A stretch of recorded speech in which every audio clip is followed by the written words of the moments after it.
നമസ്കാരം. ഏറ്റുമാനൂർ ക്ഷേത്ര ഉത്സവ സമാപന ആറാട്ട് ദിനമായ ഇന്ന് പുലർച്ചെ മുതൽ ലക്ഷക്കണക്കിന് വരുന്ന ഭക്തജനങ്ങൾ ദർശനത്തിനായി ക്യൂ നിൽക്കുന്ന ക്ഷേത്ര മൽക്കെട്ടിലിൻ്റെ ഉള്ളിലെ കാഴ്ചയാണ്. ഇതുകൂടാതെ ഇന്ന് വഴി വരെ, മെയിൻ റോഡ് വരെ ജനങ്ങളിങ്ങനെ വരിവരിയായി ക്യൂ നിൽക്കുന്നതായി നമുക്ക് കാണാം. കേരളത്തിലെ പ്രശസ്ത ക്ഷേത്രങ്ങളിൽ ഒന്നായ ഏറ്റുമാനൂരപ്പൻ്റെ തിരുനടയിലെ കാഴ്ചകളാണ് നാം ഇപ്പോൾ കണ്ടുകൊണ്ടിരിക്കുന്നത്. ക്ഷേത്രത്തിൻ്റെ അകത്ത് സ്വകാര്യ ചാനലുകാരെ ഒന്നും വീഡിയോ എടുപ്പിക്കുമെന്ന് തോന്നുന്നില്ല. കാരണം ക്ഷേത്രത്തിന് തന്നെ സ്വന്തമായി ചാനലുണ്ട്.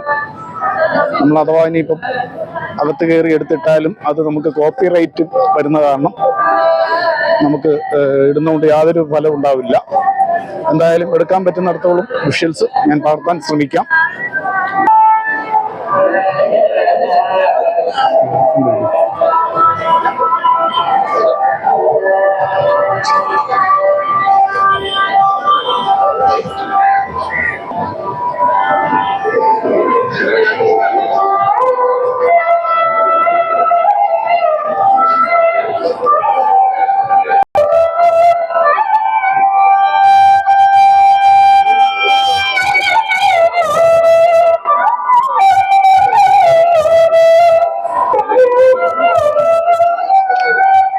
ആറാട്ട് ദിനത്തിൽ ഏറ്റുമാനൂർ നഗരത്തിൽ വന്നു കഴിഞ്ഞാൽ ധാരാളം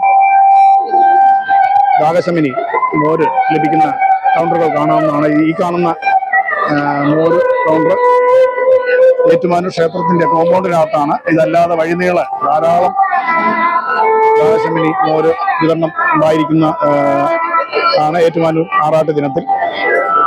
ഇന്നലെ വൈകുന്നേരം ഏറ്റുമാനൂരപ്പന്റെ ആറാട്ടിനോടനുബന്ധിച്ച് സാധാരണ മഴ പെയ്യുന്ന പതിവ് തന്നെയാണ്. അതുപോലെ ആ പതിവ് തെറ്റാതെ ഇന്നലെ നല്ലൊരു മഴ ലഭിക്കുകയുണ്ടായി. അതിന്റെ ഒരു അന്തരീക്ഷമാണ് കാണുന്നത്. നല്ല തണുപ്പാണ് കാണുന്നത്. ഇത് മണി 11 ഇതുവരെ വെയിലിന്റെ കഠിനമൊന്നും കാണുന്നില്ല, ചൂടില്ല, നല്ല തണുത്ത അന്തരീക്ഷമാണ് കാലാവസ്ഥ. ഏറ്റുമാനൂർ ക്ഷേത്ര കോമ്പൗണ്ടിനകത്ത് തന്നെ ഉള്ള ഒരു ദേവാലയമാണ് ശ്രീകൃഷ്ണന്റെ ക്ഷേത്രം.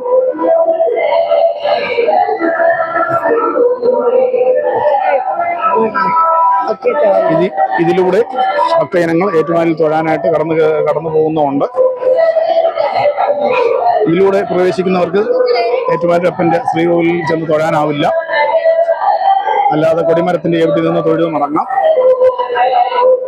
ശ്രീകോവിലിൽ ചെന്ന് തൊഴുതു മടങ്ങണമെന്നുണ്ടെങ്കിൽ മെയിൻ ക്യൂവിൽ തന്നെ പോയി നമ്മൾ നിൽക്കണം.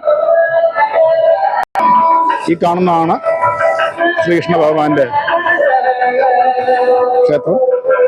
ഈ ക്ഷേത്രം സ്ഥിതി ചെയ്യുന്നത് ഏറ്റുമാനൂരപ്പന്റെ ദേവാലയത്തിന്റെ കോമ്പൗണ്ടിനകത്ത് തന്നെയാണ്. ദർശനത്തിനായി പുലർച്ചെ മുതലേ കാത്തുനിന്ന് എത്തിച്ചേർന്ന ഭക്തരാണ് ഈ കാണുന്നത്.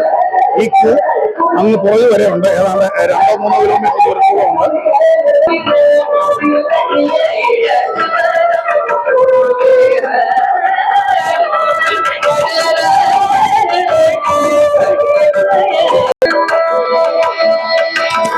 ക്ഷേത്ര പരിസരത്തെല്ലാം കോളാമ്പിയുടെ ശബ്ദമാണ്.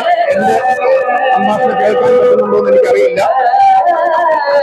ആറാട്ട് ദിനമായതിനാൽ മുക്കിന് ഏറ്റുമാനൂർ നാല് ഉൾപ്പെടെ എല്ലാ പ്രദേശങ്ങളിലും കോളാമ്പി സൗണ്ട് പാട്ട് കേൾക്കുന്ന കാരണം ഞാൻ പറയുന്ന സംഭാഷണം നിങ്ങൾക്ക് കേൾക്കാനാവുന്നുണ്ടോ എന്ന് എനിക്കറിയില്ല. എങ്കിലും പരമാവധി ഞാനിത്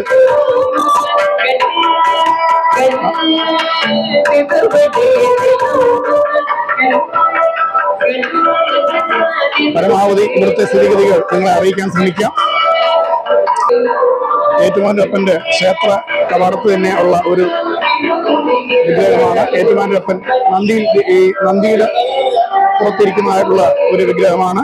ഇവിടെ എത്തിച്ചേരുന്ന ഭക്തർ ധാരാളം ഇവിടെയും വന്ന് പ്രാർത്ഥിച്ച് നന്ദിയോട് ചെവിയിൽ അവരുടെ ഓരോ ആവശ്യങ്ങളും അറിയിച്ച് മടങ്ങാറുണ്ട്. ഏറ്റുമാനൂരപ്പന്റെ തിരുനടയിൽ നിന്നുള്ള ഈ എപ്പിസോഡ് ഇവിടെ പൂർണ്ണമാവുകയാണ്. തൊട്ടടുത്ത് തന്നെ ഉടനെ അടുത്തൊരു എപ്പിസോഡ് ചിത്രീകരിക്കാൻ ഞാൻ ശ്രമിക്കാം. എന്തായാലും വൈകുന്നേരം ലൈവ് ഉണ്ടാവും. തീർച്ചയായും കാണാൻ മറക്കരുത്.